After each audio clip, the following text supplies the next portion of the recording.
नमस्कार, आप देख रहे हैं डीएस पर। मैं हूं आपके साथ तफीसा। 2024 लोकसभा चुनावों से पहले ही जनता ने ईवीएम के विरुद्ध में एक बड़ा मोर्चा खोल दिया है। दिल्ली के जंतर मंतर पर इस वक्त मेरी मौजूदगी। आप पीछे तस्वीरें देख सकते हैं, बड़ी संख्या में यहाँ पर लोग पहुंचे हैं। अलग अलग जगह से, अलग अलग राज्यों से यहाँ पर लोग आए हैं। ईवीएम के विरुद्ध में नारेबाजी चल रहे हैं। कुछ लोग तो ईवीएम का पूरा बैनर ही पहन कर आए हैं। हालांकि ईवीएम को लेकर लगातार सवाल उठते रहे हैं। वक्त पर पॉलिटिकल पार्टी ने भी ईवीएम को लेकर सवाल खड़े कर रहे हैं कि ईवीएम के जरिए बीजेपी सत्ता हासिल करती है। लेकिन चुनावों से पहले अगर ईवीएम को लेकर जनता सतर्क हो जाए और सड़कों पर उतर जाए तो फिर सवाल भी खड़े होते हैं और सवालों में क्या सरकार भी गिर जाएगी। तमाम चीज़ों पर चर्चा करेंगे। लेकिन जो सर मेरे साथ है वो छाता लेकर आए। हालांकि दिल्ली के अंदर सर्दी तो है पर बारिश नहीं है, और ये जो छाता है वो ईवीएम लिखा है। ईवीएम की बरसात क्या लोगों पर हो रही है, सवाल जवाब कर लेते हैं सर से। सर, सबसे पहले शुरुआत इसी से करती हूँ, छाता क्यों लाना पड़ा और ईवीएम क्यों लिखा है इस पर? यह इलेक्ट्रॉनिक वोटिंग मशीन मैंने अपने छाते पे इसलिए लगाया है कि मैं एक भारत मुक्ति मोर्चे का कार्यकर्ता हूं। 12 महीने में ये छाते को लेकर मैं घूमता रहता हूं ताकि पूरे देश के अंदर इसका प्रसार हो। मैं बॉम्बे भी गया था, पूना भी गया था, नागपुर भी गया था, जबलपुर गया था। जहां भी जाता हूं मैं इलेक्ट्रॉनिक वोटिंग मशीन का विरोध का प्रसार मेरे द्वारा होता है। हर जगह इसी छाते को लेकर जाता हूं मैं। और मेरे पास में लोकतंत्र का हत्यारा नामक पुस्तक है, वो वामन मेश्राम साहब ने पुस्तक लिखी गई है। वो पुस्तक साथ में लेके जाते रहता हूं मैं। और मैं डंके की चोट पर अगर बोलता हूं कि अगर मुझे गिरफ्तार कीजिए, मैं नरेंद्र मोदी के खिलाफ बोल रहा हूं। जहां पर वाराणसी में 10 लाख वोट गिरे थे ईवीएम के अंदर, वोटिंग मशीन के अंदर। जब काउंटिंग हुए तो 11,67,000 वोट कैसे हो गए? यानी कि वोटिंग मशीन दूसरों के वोटों की चोरी करती है। हमारा एक साथी अमरावती से चुनाव लड़ा था, वह प्रोफेसर राणे जी थे, हमारे रविंद्र राणे जी, वह अमरावती से चुनाव लड़े थे। उनके परिवार में, उनके समाज के कम से कम 200 वोट थे। लेकिन जब काउंटिंग के समय देखा जाए तो उसमें डबल जीरो आए, अर्थात इलेक्ट्रॉनिक वोटिंग मशीन की चोरी होती है। यह चोर है, चोरों का सरदार चुनाव आयोग है। हमारा मकसद ये है कि मान्यवर काशीराम साहब ने जब कहा था कि वोट हमारा राज तुम्हारा, नहीं चलेगा, तो कांग्रेस की सरकार इंदिरा गांधी ने यह लोग। आप आए कहाँ से, पहले ये जान लें। मैं मध्य प्रदेश के बुरहानपुर से आया हूँ, रिटायर्ड। प्रदेश में तो बीजेपी की सरकार बन गई। ये इलेक्ट्रॉनिक वोटिंग मशीन से ही बनी है। ये जो वोटिंग मशीन है, अगर ये पाक साहब है तो बैलेट पेपर से चुनाव करा के देख ले 2024 का। अगर इन्होंने विकास किया है, इन्होंने बहुत कर लिया है, तो अब यह राम के नाम से बैलेट पेपर से चुनाव करा के देख ले, दूध का दूध और पानी का पानी हो जाएगा। आपने राम का राम भी ले दिया, बैलेट पेपर की भी। जब आपको लग रहा है कि राम मंदिर बन गया और राम के नाम पर वोट पक्के हो गए, तो फिर ईवीएम की जरूरत? घर घर राम, हम आएंगे फिर एक बार। घर घर राम, हम फिर आएंगे एक बार। हर जगह लिखा हुआ इन्होंने, और चुनाव चिन्ह कमल का लगाया। अगर इनमें इतनी ताकत है, इनका राम नाम सत्य हो जाएगा बैलेट पेपर से चुनाव होता है तो। चुनाव आयोग को आप लोग चोर कह रहे हैं? इसलिए कह रहे हैं कि वह चोरों का सरदार है। चुनाव आयोग, अपने सुप्रीम कोर्ट ने जब फैसला दे दिया है कि वीवीपैट पर्ची की 100% गिनती होना चाहिए, तो 100% गिनती क्यों नहीं होती है? लेकिन सर, आप लोगों को बता कौन रहा है कि ईवीएम में गड़बड़ी है? अरे ईवीएम में जो चुनाव को अपने सुब्रमण्यम स्वामी जनता पार्टी का आदमी सुप्रीम कोर्ट में गया था, कैंडिडेट रहा हूँ और कुछ वो उम्मीदवार खड़े हैं। देखो, मैं खुद उम्मीदवार रहा हूँ। अच्छा, आप भी उम्मीदवार रहे? कहाँ से चुनाव लड़ा और क्या नाम? मेरा नाम है धुल सिंह धम्म। मैं जिला उपाध्यक्ष बहुजन मुक्ति पार्टी से, और इछावर विधानसभा सीहोर जिले की, जो मध्य प्रदेश में आती है, वहाँ से मैं चुनाव लड़ा हूँ अभी 2023 के इलेक्शन में। वोट पड़े कि नहीं पड़े? क्योंकि यहाँ पे बहुत लोग ऐसे उसमें मुझे पहले जो राउंड की काउंटिंग हुई थी 14 बूथों की, उसमें 1538 वोट मुझे गिरे हैं, जो कि मैंने हमारे लोगों से मालूम कर लिया। लेकिन एक भी 14 बूथों की जो काउंटिंग हुई है उसमें एक भी बूथ पर मुझे एक भी वोट नहीं मिला। पूरा जीरो आया पहले राउंड की काउंटिंग में। ये मैं साक्षात उदाहरण हूँ इस बात का।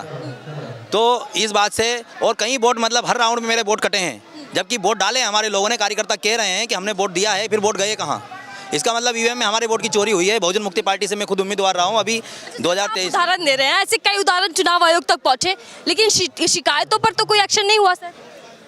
ईवीएम तो कुछ नहीं कहता, चुनाव आयोग कह रहा है कि सब कुछ ठीक ठाक है। चुनाव आयोग को हम इसीलिए कह रहे हैं कि ये चुनाव आयोग चोरों का सरदार है, इसलिए वो शिकायतों पर एक्शन नहीं करता है। क्योंकि यहाँ से चुनाव आयोग का भी घेराव करने वाले हैं। जी बिल्कुल करने वाले हैं, बिल्कुल हम घेराव करने आए हैं। हम चाहते हैं कि वोटिंग मशीन बंद हो, बैलेट पेपर लागू हो और बैलेट पेपर से चुनाव करवा के बीजेपी देख ले। अगर बीजेपी पूरे देश में सुपड़ा साफ ना हो जाए तो हमारी गारंटी है। कैसे संभव होगा बैलेट पेपर से चुनाव? देखिए सरकार डिजिटल इंडिया की बात कर रही है। डिजिटल इंडिया की बात कर रही है सरकार, तो हम वो नहीं कहते हैं कि अब कोई भी टेक्निकल व्यवस्था अगर हमारे लिए सुविधाजनक हो तो वो टेक्निकल व्यवस्था हमारे लिए होना चाहिए। मैडम जिस देश ने ईवीएम बनाई है, जापान ने बनाई थी, ठीक है जी, डोमो लिया है, उसने जो है बैन कर दिया। जापान ने जो है ईवीएम बनाई थी, उसने बैन कर दिया था, तो भारत में क्यों नहीं बैन हो सकती?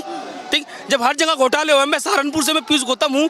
अभी 2022 के अंदर हमारे यहाँ भाई महापौर के इलेक्शन हुए और मैं खुद प्रत्याशी पार्षद वार्ड नंबर 39 सहारनपुर से था। मेरे यहाँ पे केवल 22 वोट मुझे मिले हैं, 22 वोट।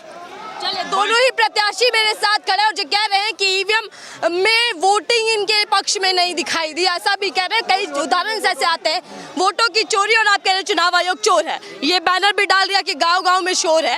आपको क्यों लग रहा है कि चुनाव आयोग पर लगातार जो सवाल उठ रहे हैं वो सही है? मैम, आपको तो मैंने अभी बताया कि लाडली बहना योजना जैसे मध्य प्रदेश में है, वैसे लाल परियोजना महाराष्ट्र में मिलेगी। हर राज्य में आपको महिलाओं को वोट के नाम पर लुभाया जाता है, प्रलोभन दिया जाता है, उनको ब्लैकमेल किया जाता है, उनका वोट चोरी किया जाता है। क्यों? क्योंकि महिलाओं को 50% आरक्षण का बिल पारित किया है और ये बिल के नाम पर हमारी ओबीसी, आदिवासी और शेड्यूल कास्ट और अपर कास्ट की जो महिला है, ये सबको 50% दिया है। अब मुझे बताइए मैडम, हम भारत के सभी जाति और वर्ण के लोग रहते हैं। ये जाति और वर्ण किसने बनाया? ब्राह्मण ने बनाया। अगर वो ब्राह्मण खुद उच्च वर्णीय है तो हम सबको नीचे बैठाया। जाति वर्ण बनाया ब्राह्मण। देखिए, जातिवाद की बात कर रहे हैं, दूसरी तरफ पीएम मोदी कह रहे हैं कि जातिवाद ही खत्म है, अब कोई अंतर नहीं है, कोई भेदभाव नहीं है।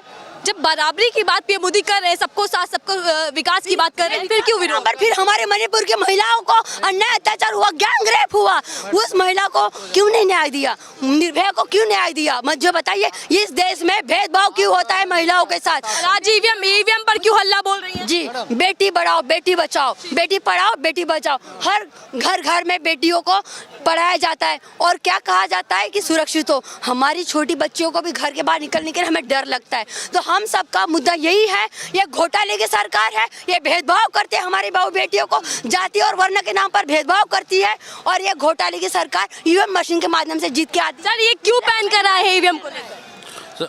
हम ईवीएम मशीन से सही से चुनाव नहीं हो पाता है, इसीलिए ईवीएम के विरोध में हम लोग आए हैं। यदि 24 में यदि ईवीएम को नहीं बदला तो हम ईवीएम मशीन को तोड़ देंगे। लेकिन ये कौन कह रहा है कि ईवीएम से सही चुनाव नहीं होता?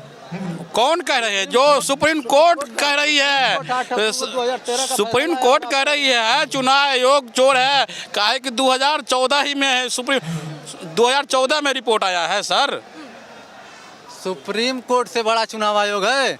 8 अक्टूबर 2013 को फ्री फैसला दिया सुप्रीम कोर्ट ने कि फ्री फेयर ट्रांसपेरेंट चुनाव नहीं, यानी पारदर्शिता चुनाव नहीं हो सकता। जब जनता चाह रही है कि बैलेट पेपर से चुनाव हो तो क्यों नहीं बैलेट पेपर से चुनाव हो रहा है? चुनाव कराना चाहिए बैलेट पेपर से। अगर नहीं हुआ तो 2024 में हम पूरे 15 लाख बूथों पर माननीय बावन मेश्राम साहब के आह्वान पर मशीन तोड़ेंगे। और आपका यहाँ जनता ये भी कह रही है कि चुनाव आयोग का घेराव तो है यही, लेकिन अगर 2024 का चुनाव ईवीएम के जरिए होता है तो बैलेट पेपर की जो मशीनें होती हैं, जो ईवीएम मशीनें होती हैं, उन पर भी हल्ला बोला जाएगा। बहरहाल 24 का चुनाव और चुनावों से पहले अगर ईवीएम पर सवाल है तो फिर जनता भी कहीं ना कहीं तैयार है कि ईवीएम बैन होना चाहिए। बहरहाल इस पूरे मामले में क्या कुछ आगे होगा, फिलहाल के लिए दीजिए।